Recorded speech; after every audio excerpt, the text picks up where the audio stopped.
Bienvenidos, queridos amigos y hermanos del canal Pablo Fioramonti. Estamos con otra sección de podcast, el capítulo 4. Y le voy a dar la bienvenida a mi querida y amada esposa, Rosy. ¿Cómo estás, mi vida? ¿Qué tal? Hola, muy bien. Estamos aquí nuevamente. Queridos amigos, estamos nuevamente una semana más. Otro capítulo más de este podcast en el cual vamos a seguir hablando de lo que Juan escribió acerca de Jesús, que Él vino a mostrarnos a nuestro Padre. Así es, mi amor. Y el capítulo de hoy se llama La ley se enfrenta contra la gracia.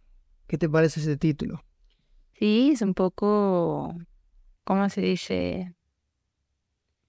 Interesante, es muy... ¿Chocante para algunos puede ser? Claro que sí, porque la ley es cortante, no sé qué se puede decir, porque en el Antiguo Testamento. Está cuando a través de la ley de Moisés se regía, ¿no? Para castigar, para matar, para maltratar, por haber incumplido una de las leyes, de los requisitos. Bueno, ahora vamos entonces a dar lectura ya. Uh-huh. Vamos a leer Juan 1, 16 al 18. ¿Leo? Sí. Dice: de su abundancia todos hemos recibido una bendición inmerecida tras otra, pues la ley fue dada por medio de Moisés, pero el amor inagotable de Dios y su fidelidad vinieron por medio de Jesucristo. Nadie ha visto jamás a Dios, pero el único, que es Dios, está íntimamente ligado al Padre. Él nos ha revelado a Dios. ¿Qué te parece? Interesante y profundo a la vez, porque acostumbramos a entender de que, bueno, a mí me enseñaron de que en el Antiguo Testamento se había revelado el Padre, o había vestigios del Padre, o Yahvé, o Jehová, como quieren llamarle, pero empieza hablando que de su abundancia hemos recibido bendición tras bendición, o gracia sobre gracia. Algo interesante que comenta William Barclay en su comentario con respecto a este pasaje es que dice que a través de Jesús hemos recibido la plenitud o el pleromá del Padre. Eso quiere decir de que a través de Jesús vinieron incluidos los atributos del Padre. Y el versículo 17 nos dice: pero la ley fue dada por medio de Moisés. Del griego, en el interlineal, nos dice que por medio de Moisés vino la ley. Interesante. Amor, a ti te habían enseñado, o nos habían enseñado, ¿no?, de que Dios había dado la ley, ¿no es cierto? Sí, que Dios escribió con su dedo y le dio a Moisés para que diera al pueblo. Y bueno, nosotros lo hemos tenido así como un mandato de Dios, o que Dios escribió. Dios mandó para escribir todo lo que dice la ley y la Biblia, ¿no? Pero escudriñando bien las escrituras podemos darnos cuenta de muchas verdades más profundas, ¿verdad? Cuando nosotros estudiamos. Y aquí en este versículo nos dice, ¿no?, que la ley fue dada por medio de Moisés, pero... ¿Y hay un pero? Sí, cuando justamente estábamos conversando, queridos amigos, estos versículos son para dialogar. Quizás ustedes en casa pueden conversar, hablar y preguntarse a sí mismos, ¿no? ¿Por qué dice pero el amor inagotable de Dios vino por medio de Jesucristo? Cuando dice pero, quiere decir ya que el resto ya no sirve. O sea, el resto lo anula, ¿no? Está descartado. Exactamente. Entonces nos dice, ¿no?, que Jesús vino a mostrarnos su gracia, su bondad, ese amor inagotable de nuestro Dios, de nuestro Papito. En cuanto a la ley, ¿verdad? La ley, cuando Jesús vino a este mundo, él dice que, él dijo, ¿no? No he venido para abrogar la ley o anular la ley, sino he venido a darle el sentido. Exacto, porque cuando Jesús habla acerca de, en el Sermón de la Montaña, específicamente en el versículo 17, que no penséis que he venido a abrogar. La palabra abrogar, traducida correctamente desde el griego, es destruir o deshacer. Entonces, eso nos quiere decir algo muy importante, queridos amigos, de que Jesús no vino a destruir todo lo que había enseñado Moisés, los profetas, los salmos y demás, sino que vino a darle pleró. Y pleró significa darle sentido, completar, llenar lo que estaba vacío. En otras palabras, ese sinónimo de pleromá, que es plenitud, vino a darle plenitud, vino a darle un sentido y a cumplir el propósito que la ley tenía. Eso quiere decir de que Jesús vino a enseñarnos el propósito de la ley. O sea, de que la ley apuntaba a Él, que la verdadera ley era Cristo. Así es, y con su vida Jesús nos mostró el amor inagotable del Padre para con nosotros, porque en ese tiempo, recordando la historia, ¿verdad?, de cuando Jesús estuvo en esta tierra, mucha injusticia había. Mucha injusticia había de parte de los fariseos, de los judíos para con sus propios hermanos, y peor aún para aquellos extranjeros, ¿no? O por aquellos que eran muy discriminados, aquellos que ellos no creían que cumplían la ley. Por eso Jesús vino a mostrarnos aquel gran amor del Padre, su inmenso amor inagotable. Y bueno, aparte, ¿no?, nos dice que la fidelidad del amor. O sea, un amor verdadero. Exactamente, un amor verdadero. Lamentablemente, en ese tiempo ya existía, ¿no?, aquel amor falso, porque decían que Dios es amor, pero también es justo, te castigaba. Justiciero. Y las leyes que dio Moisés, ¿no?, que están en el Antiguo Testamento, ¿no?, ordenaba apedrear a un hijo desobediente, muchas cosas muy terribles, me has dicho. De que la hija de un sacerdote, si cometía pecado o era abusada, se tenía que casar con el abusador, no solamente un sacerdote. Si una mujer era violada, la mujer debía casarse por ley con el abusador. O sea, cosas terribles. Es algo terrible. Eso no puede venir de Dios, no puede venir de una mente creadora de bondad y amor.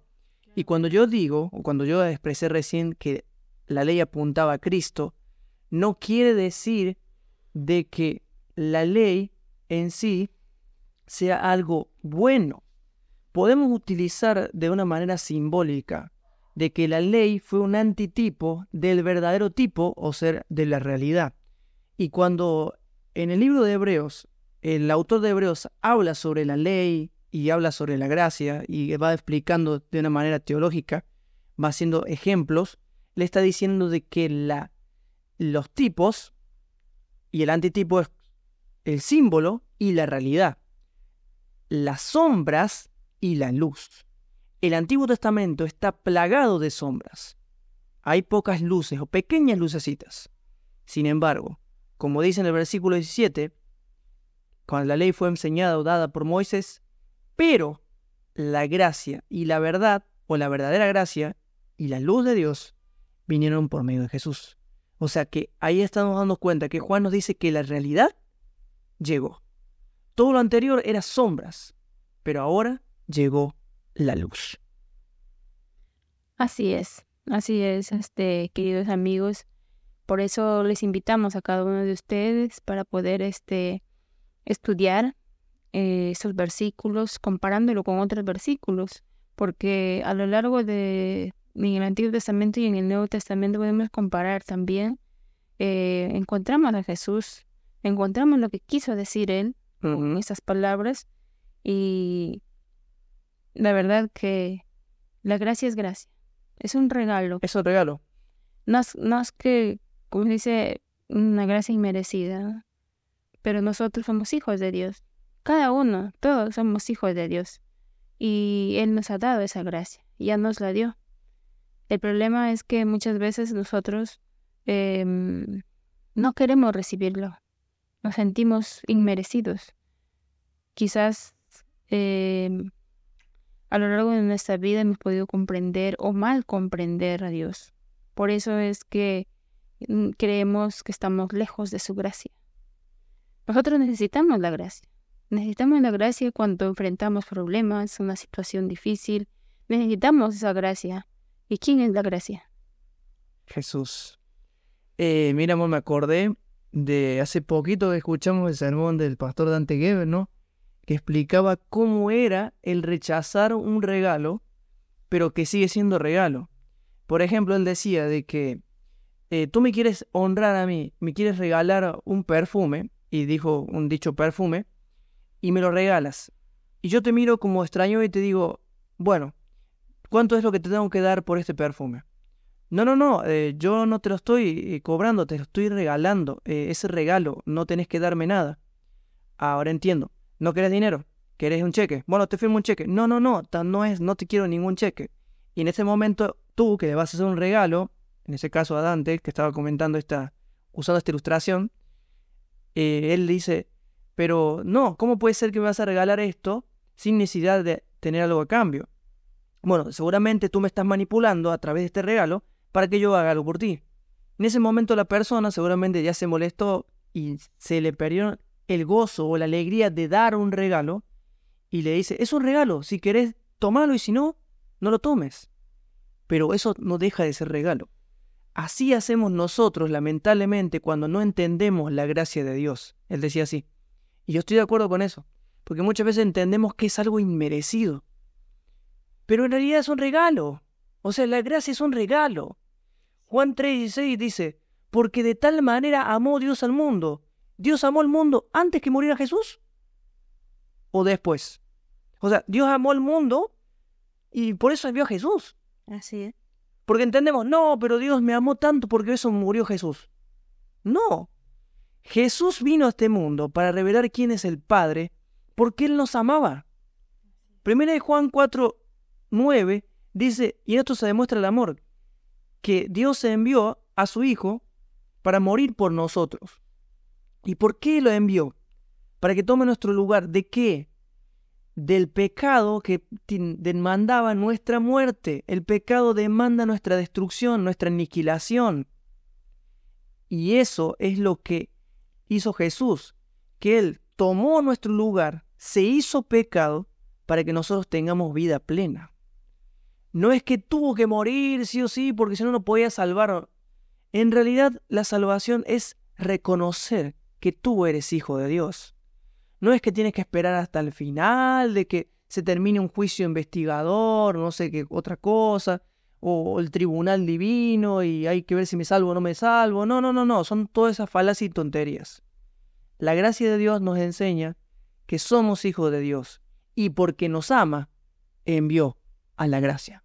Por eso dice, porque de tal manera amó Dios al mundo, que entregó, que dio, que regaló, dio regalo a su Hijo unigénito, para que todos, creyendo en Él, no permanezcan perdidos, sino que procedan a la vida eterna. Bueno, así dice en el griego, no en el español, pero puedes buscar un interlineal, una Biblia. Y si no quieres buscar en el griego, como he hecho en otros ejemplos, el 17 te dice la posta o la verdad. Dios no envió a su Hijo al mundo para condenar al mundo, sino para que el mundo sea salvo por medio de Él. Y esto es más claro echarle agua, amor, ¿no es cierto? Así es. Esta parte del versículo 16 también, donde nos dice, ¿no? De su plenitud. De su plenitud todos hemos recibido gracia sobre gracia. ¿Qué quiere decir? Cada vez que nosotros conocemos a Jesús, estudiamos acerca de Él, encontramos más cosas hermosas, más profundo, más. Y así, gracia sobre gracia. Cada vez que nosotros buscamos a Cristo, buscamos a Jesús y descubrimos más hermosas cosas, más encantados quedamos de Él. Porque la verdad que en la vida de Jesús, ¿quién no quisiera, no? Ahora, en ese tiempo, ¿cómo hubiera querido vivir en ese tiempo de Jesús, no? Pero quizás por nuestro corazón duro, quizás en ese tiempo también nosotros lo hubiéramos despreciado. Pero exacto, gracias que ahora nosotros tenemos la Biblia o la palabra escrita, ¿no? Que podemos conocer la historia de Jesús, pero en nuestra vida la podemos ver como se hace realidad. De hecho, necesitamos la Biblia. Las personas nos pueden mostrar a Jesús. Y claro, ¿no? Claro, en nuestro caminar cada día podemos ver en los pequeños, en los ancianos y en aquella persona que necesita de su amor, para nosotros poder darnos cuenta que cuán grande es ese amor, esa gracia, es tan plena que podemos dar y nunca se acaba. De inagotable. Podemos dar a nuestro vecino, podemos dar a nuestro ser querido ese amor y nunca se acaba. Y nos damos cuenta que hay más, Entonces, queridos hermanos, queridos amigos, a pesar que en ese tiempo de Jesús nadie lo había visto, ¿no? En el Antiguo Testamento nadie lo había visto, dice a Dios, pero cuando Jesús vino, muchos se pudieron dar cuenta. ¿Visten en el versículo, en la historia de los discípulos? Y le dice, Él es el Hijo de Dios, Él es el Mesías a cual esperábamos. ¿Por qué decían eso? ¿Porque lo habían visto venir con pompa y gloria? No es así. ¿Por qué?